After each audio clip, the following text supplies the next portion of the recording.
Okay, so I'm going to be sharing Charlotte's Web with you today, chapters 1 and 2. It's by E.V. White, and we have a guest with us today. This is Cornflakes. This is my dog, and she likes to sit on my chair and look out the window while I read.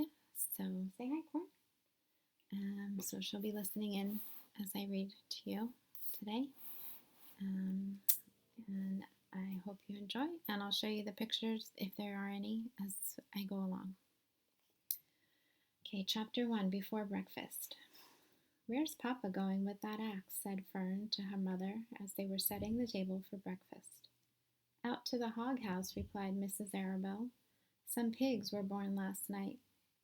"I don't see why he needs an axe," continued Fern, who was only 8. "Well," said her mother, "one of the pigs is a runt. It's very small and weak, and it will never amount to anything. So your father has decided to do away with it." "Do away with it?" shrieked Fern.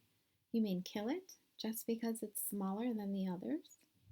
Mrs. Arabelle put a pitcher of cream on the table.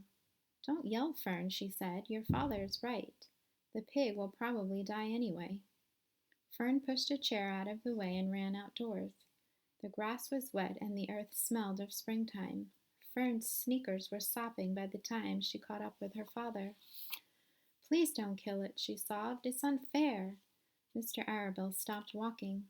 "Fern," he said gently, "you will have to learn to control yourself." "Control myself?" yelled Fern. "This is a matter of life and death, and you talk to me about controlling myself?"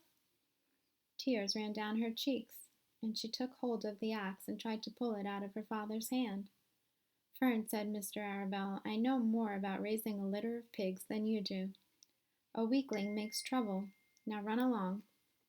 "But it's unfair," cried Fern. "The pig couldn't help being born small, could it? If I had been very small at birth, would you have killed me?" Mr. Arabelle smiled. "Certainly not," he said, looking down at his daughter with love. "But this is different. A little girl is one thing. A little runty pig is another." "I see no difference," replied Fern, still hanging on to the axe. "This is the most terrible case of injustice I have ever heard of." A queer look came over John Arabelle's face. He seemed almost ready to cry himself. "All right," he said. "You go back to the house, and I will bring the runt when I come in. I'll let you start it on a bottle like a baby. Then you'll see what trouble a pig can be." When Mr. Arabelle returned to the house, half an hour later, he carried a carton under his arm. Fern was upstairs changing her sneakers. The kitchen table was set for breakfast, and the room smelled of coffee, bacon, damp plaster, and wood smoke from the stove. "Put it on her chair," said Mrs. Arabelle. Mr. Arabelle set the carton down at Fern's place.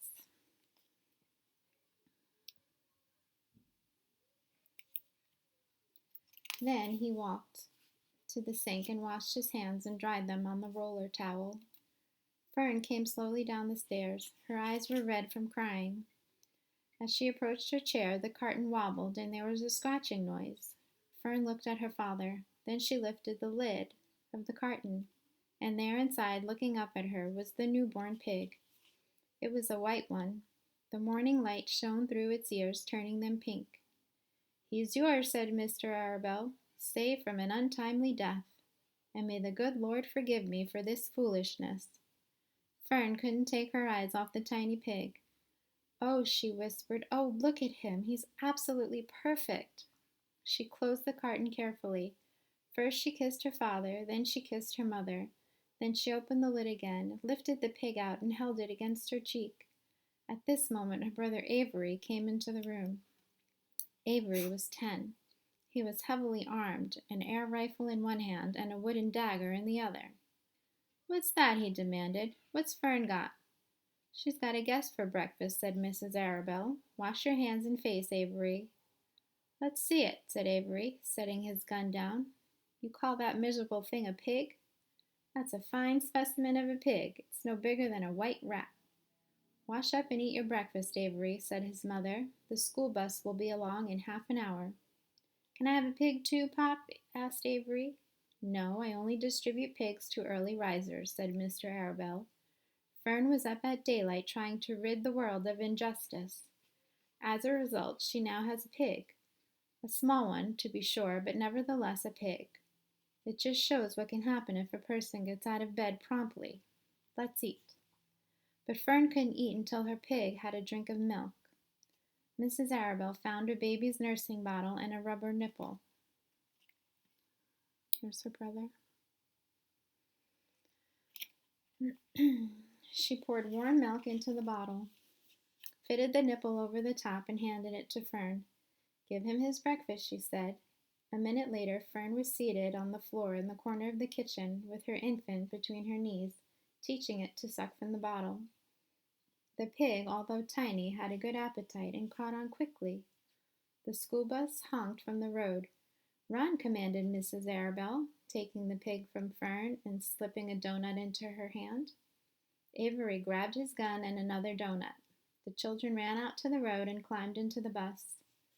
Fern took no notice of the others in the bus.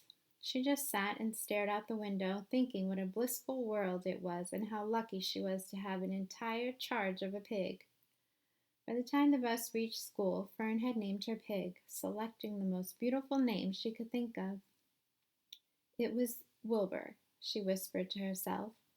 She was still thinking about the pig when the teacher said, "Fern, what is the capital of Pennsylvania?" "Wilbur," replied Fern dreamily. The pupils giggled, and Fern blushed.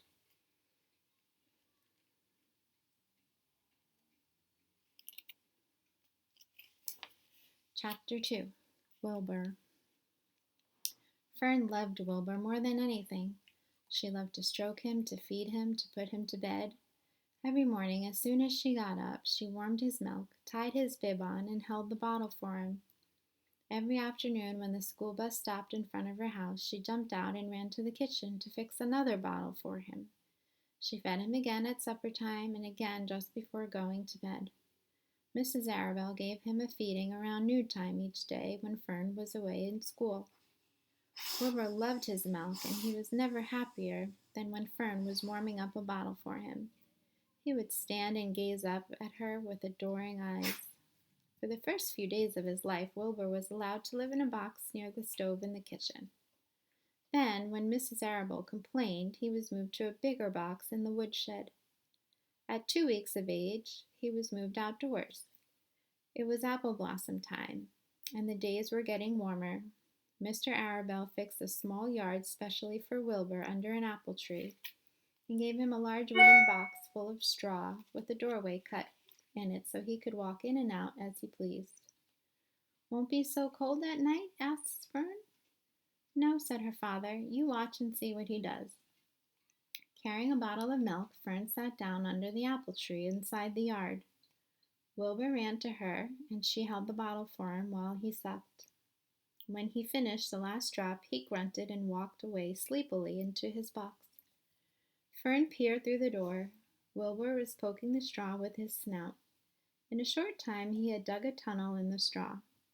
He crawled into the tunnel and disappeared from sight, completely covered with straw.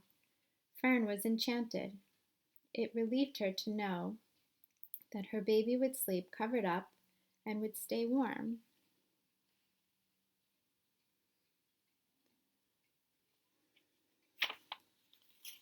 Every morning after breakfast, Wilbur walked out to the road with Fern and waited with her till the bus came.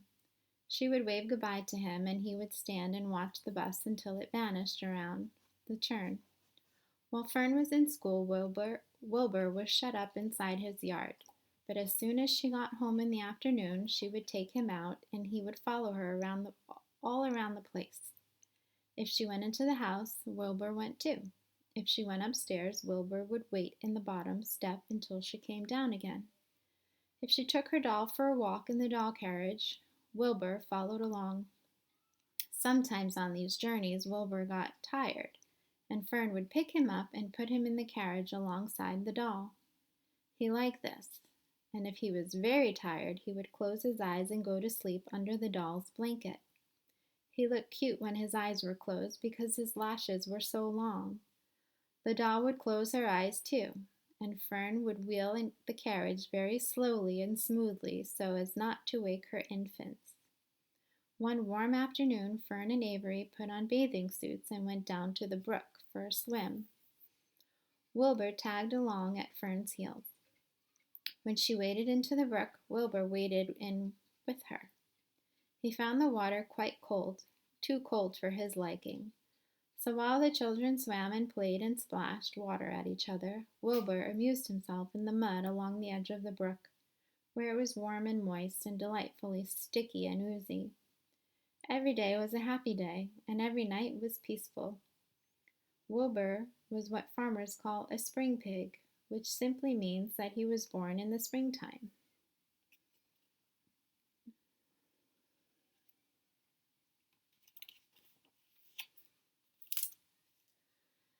When he was 5 weeks old, Mr. Arable said he was now big enough to sell and would have to be sold. Fern broke down and wept, but her father was firm about it. Wilbur's appetite increased, and he was beginning to eat scraps of food in addition to milk. Mr. Arable was not willing to provide for him any longer. He had already sold Wilbur's 10 brothers and sisters. He's got to go, Fern, he said. You have had your fun raising a baby pig, but Wilbur is not a baby any longer, and he has got to be sold. Call up the Zuckermans, suggested Mrs. Arable to Fern. Your Uncle Homer sometimes raises a pig, and if Wilbur goes there to live, you can walk down the road and visit him as often as you like. How much money should I ask for him? Fern wanted to know. Well, said her father, he's a runt. Tell your Uncle Homer you've got a pig you'll sell for $6 and see what he says. It was soon arranged. Fern phoned and got her Aunt Edith, and her Aunt Edith hollered for Uncle Homer. And Uncle Homer came in from the barn and talked to Fern. When he heard the price was only $6, he said he would buy the pig.